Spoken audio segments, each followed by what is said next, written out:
Inflation is still a hot topic this afternoon, and some stakeholders in the banking sector say the high inflation rate could impact negatively on interest rates, affecting the loan books of lenders.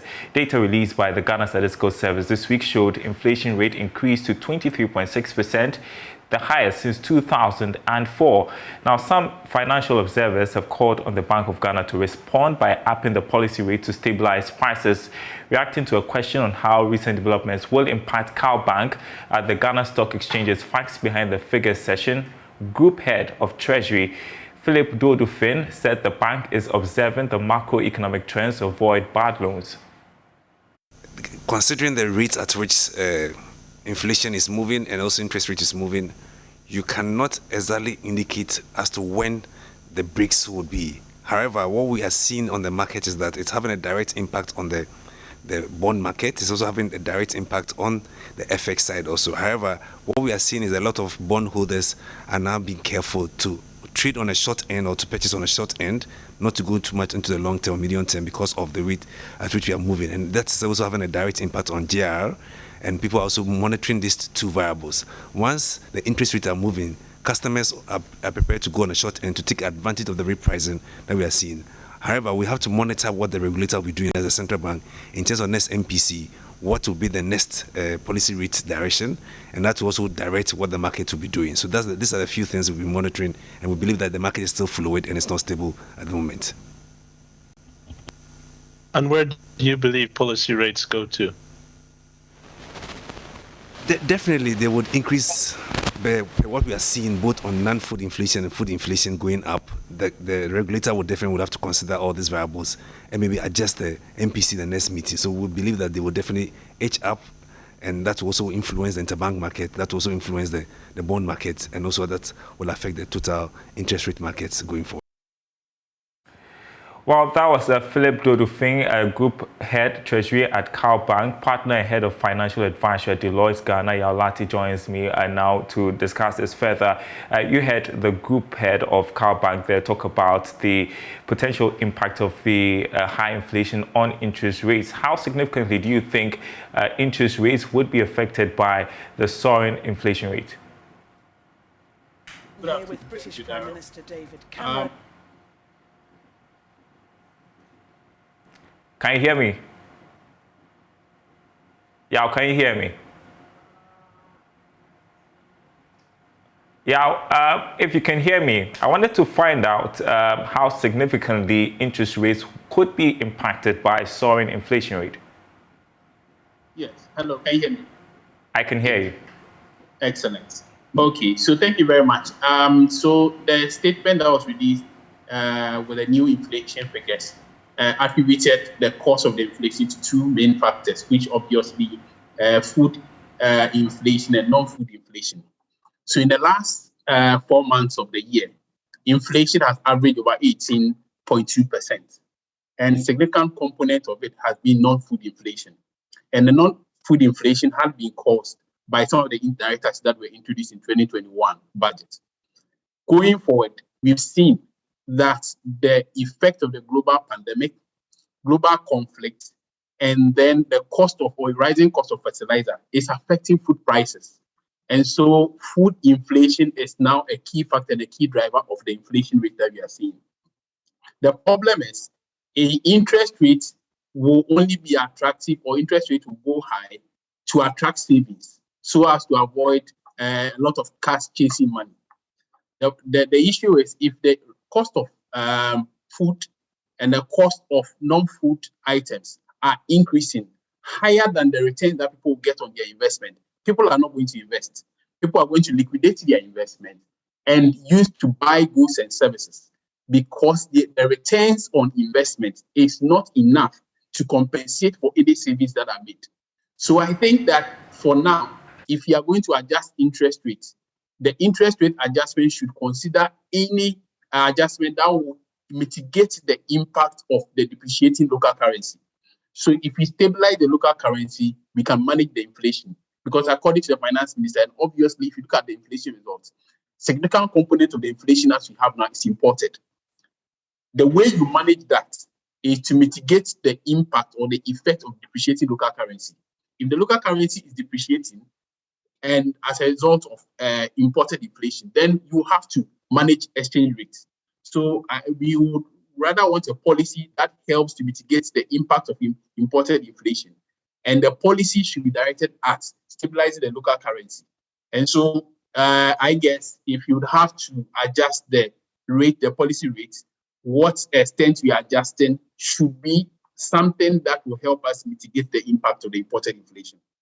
Right, and well, we've seen the central bank try to do that, at least at the recent MPC meeting. The outcome was an increase in the policy rate, which we expected would ease spending and then obviously have an impact on inflation. But we are not seeing that adjustment reflect just yet. And so the question is it taking too long to reflect? Would it ever reflect? Yes, that's because of the point I made, that the cause of the inflation goes beyond what we would say can be managed.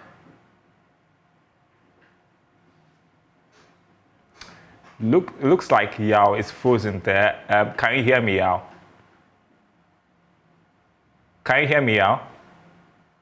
Okay, Yao Latte trying to explain why, even though the central bank recently increased the policy rate, we are not having that reflect on inflation rate. Can you hear me out? All right, so we are having issues there. Hearing Yao Latte would try and reestablish contact with him. Once we do that, we will get him to speak on what we are discussing, inflation, which is very important. But still on that subject, government statistician Professor Samuel Kobnenim has justified this year's inflation rate. Rejecting suggestions is being understated. There are concerns the 23.6% rate for last month does not reflect current developments on the market. Now, some observers have said that the figures should have been higher than what has been put out. But speaking on PM Express Business Edition, Professor Samuel Kobnenim insisted the data reflects developments on the ground. From my point of view, it's not really about whether it should have gone lower than the 19.4 or higher than 19.4.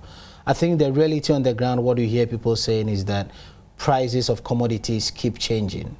I think what we're not too sure about was the extent to which the price would change between March 2022 and April 2022. And George, this is one of the reasons why we are emphasizing understanding the immediate effect and the pass-through effect. Yesterday, we put a fourth item out of the 13 divisions that recorded a higher than national rate of inflation, which was household equipment and maintenance. I had earlier on also indicated that bus and trotro fares with a weight of 5.8 recorded an inflation rate of 29.7. George, if you take these two items moving forward, there's potential pass-through effect. And what that simply means is that if house owners are incurring higher costs in terms of household equipment and maintenance, the tendency of passing on this through rent, which is also one of the 307 items, is very high.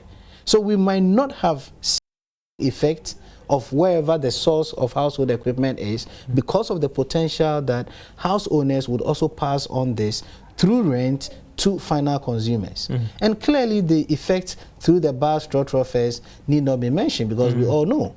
Because if that keeps on increasing, then the other chain on the system would also be varying. I get from this was a past event, and looking at the past event, that was indeed a true reflection. I mean, this is based on April 2022. And discussing stands by what they've put out. Yeah, and we are yet to release May 2022 inflation. So if we don't think about policies that will sort of dampen the effects or dampen the potential effect of household equipment and maintenance and increasing bus and trotro fares, it's going to reflect in the inflation that we're going to. I want to take you next to the Ashanti region, where skyrocketing prices of baking ingredients are crippling the pastry industry there. Currently, about 75% of wheat flour is used to make bread, whilst the remaining 25% is used for cakes and other pastries. Anita Sewa Ajiga reports on the declining pastry business.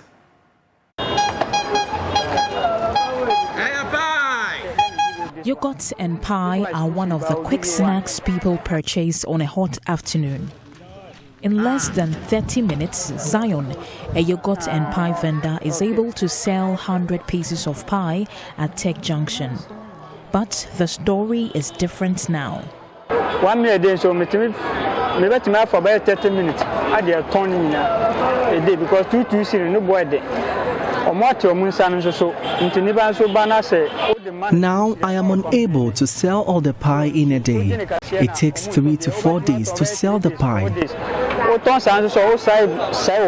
The increase in the price of pie at most bakeries has affected its profit margin. I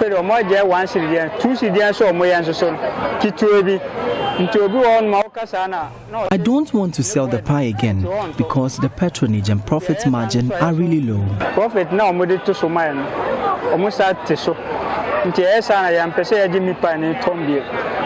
Currently, 75% of wheat flour is used to make bread, while the remaining 25% is used for cakes and other pastries. Dede gently rolls a number of dough to prepare pie that will be delivered to customers at Amekum. Though the Peace and Love Bakery has served homes for the past 10 years, the high cost of flour, sugar, egg and margarine are crippling the business. The young baker says although the price of a pie has been adjusted by 100%, the profit margin is low.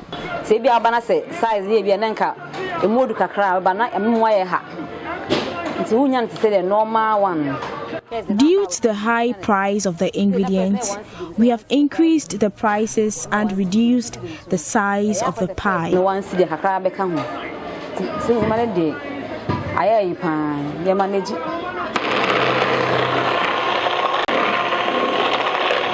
The Baker's Lounge, another bakery hub, is also feeling the heat of the sharp rise in baking ingredients.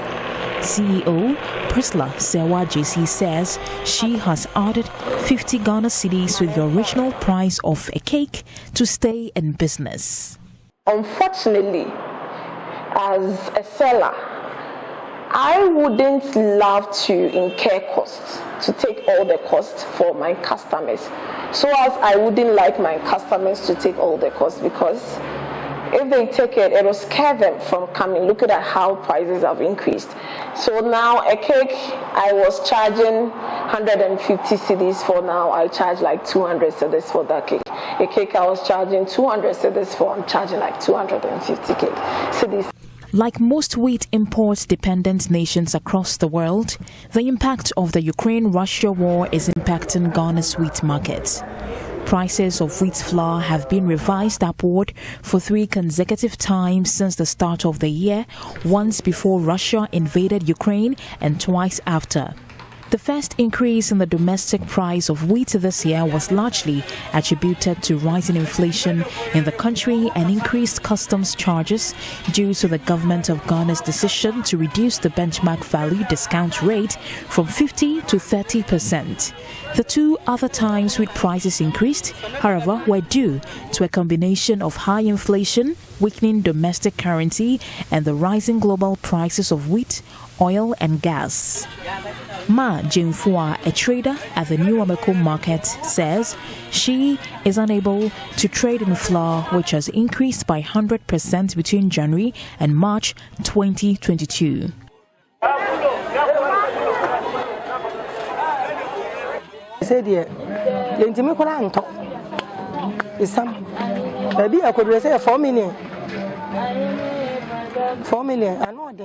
Now a bag of flour is 400 cedis. We used to buy it at 200 cedis. 2 million.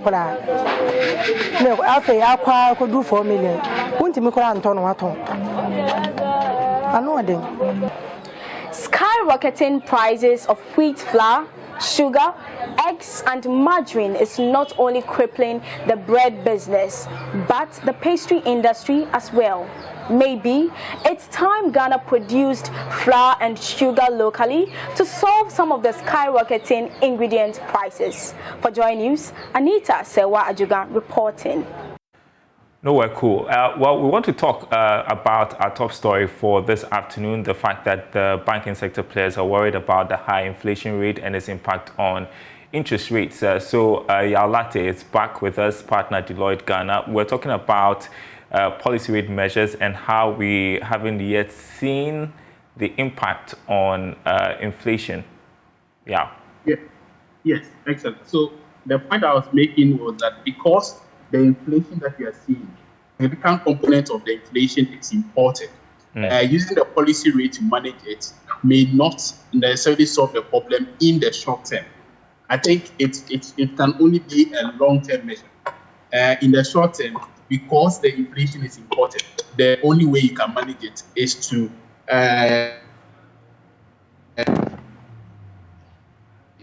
Hello? Yes, go on. Yeah, okay. So the way you can manage the inflation is to manage the exchange rate.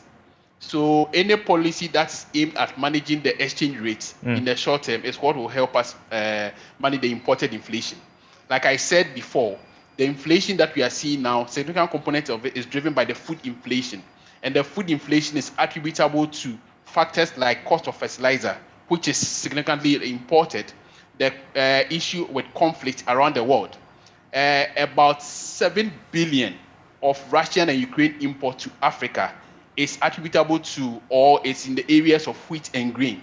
And if you're having conflict in Ukraine and Russia, 7 billion of that import or export to Africa has been taken off.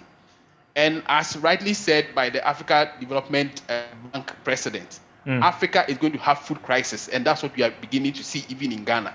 So I guess, or I would suggest that any policy rate that is supposed to manage inflation rates should be directed at mitigating the impact of the depreciating local currency or stabilizing the local currency, and also making investment a lot more attractive so people can invest as opposed to using cash to buy goods and services to manage the rising cost of goods and services.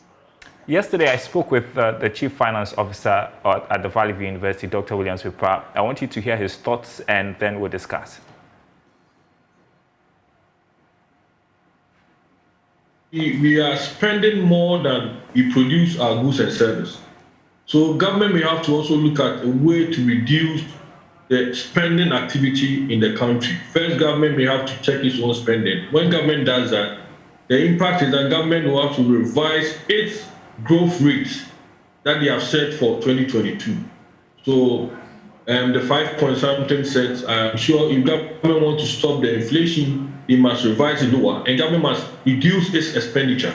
Central bank, as has already been mentioned, must be thinking of bringing what we call the contrasting monetary policy. That is, one, increase monetary policy rate so that it will control inflation, and two, also increase the reserve requirement for banks. In that case, banks will be limited by giving more money or putting more money in the economy. In effect, we have to intentionally, as a country, slow down the growth to be able to curtail what we are seeing now. If not, if it goes like this, it's going to go around the 1998, 1999, 2000 period where inflation was around 40%. And if we don't take care, by August, we'll be hitting around 40% inflation. So government must be... 40% if things remain same, is that a possibility, yeah? Well, I mean, it's similar to the price of fuel. So at the beginning of the year in January, someone predicted that you end price of per liter of fuel at 7 Ghana cedis. And today we've gone way over that, we're over 10. So it's the same thing. You can't predict the uncertainties. We are in a period of significant uncertainty. And so 40%, it's possible we could get there. But I think it's up to the managers of the economy to put in the right measures. If the inflation we are seeing now is as a result of external factors, what policies can we put in place to mitigate the impact of external inflation? So for instance, if the cost of fertilizers are increasing, can government put in a policy to subsidize the cost of fertilizers? If we are not having sufficient import of grains from the European market, which currently having conflict situation, where or what alternative source can we get some of these grains to supply across the African region? The Africa Development Bank, for instance, has got a policy or a program to mitigate the impact of global conflict, to mitigate the impact of climate change. how are the ministries of food and agriculture and other related ministries taking advantage of some of these international policies that are aimed at mitigating the impact of climate change so that food prices do not go as high as we are seeing it. Because historically, if we have indirect price that taxes that are introduced, as have been introduced in previous budgets, you can only see its impact on non-food prices. So cost of cement, cost of housing, cost of rents are those that increases. Now we are seeing food price increases even way higher than non-food prices. So we should have policies that are aimed at managing the rising cost of food in the country. Yaolate, thanks very much for your time. Hope you have a great weekend. Partner Deloitte Ghana Yaolate with his thoughts on rising inflation. Let's talk about tomatoes next. The Ghana National Tomato Traders and Transporters Association says the shortage of the vegetable will continue till the end of May. Chairman Eric Osetufo says its members are getting less than 5 truckloads a day instead of more than 50 it normally imports during lean season. While on Food Chain this weekend, Prince Apia will speak to relevant stakeholders on why Ghana's overdependence on Burkina Faso for tomato has resulted in the shortage. Here's a bit of his conversation with Mr. Tufo. So we are still importing from Burkina. Exactly. We know it was Burkina for a long time, but why Niger? Now, why are you going all the way to Niger as well to get tomatoes to that? Niger people also have joined the business because they know how we patronize Burkina-based tomato. So they also have started growing tomato, but it's not enough like what we get from Burkina Faso.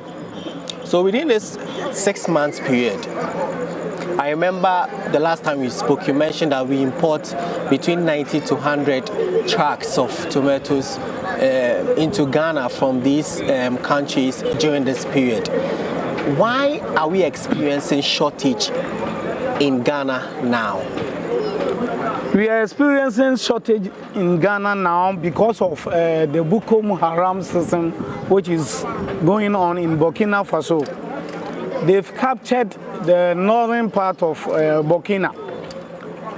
So when we start on December, we get some from the southern part. But when it's getting to from April ending to May, we proceed to the northern part. It's where the Boko Haram people have captured the whole area. So they all rushed and then left the area. So the tomato was there and it dies. At that time, you know, tomato, there is need for you to feed with water and others, because of the disturbances of the Boko Haram. Some of the farmers were shot dead and then they all left the area. So that place is where we get enough tomato at this time that we are experiencing shortage in Ghana. Some of the Ghanaian transporters is still there, or nobody is now, going there to get the tomatoes? Some are still there. Even 3 days ago, 2 trucks, they were captured by the military government.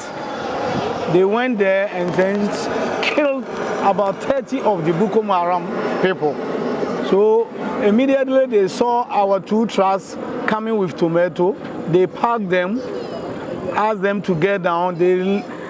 They slept on the ground for about 2-3 hours before they were released to come to Ghana.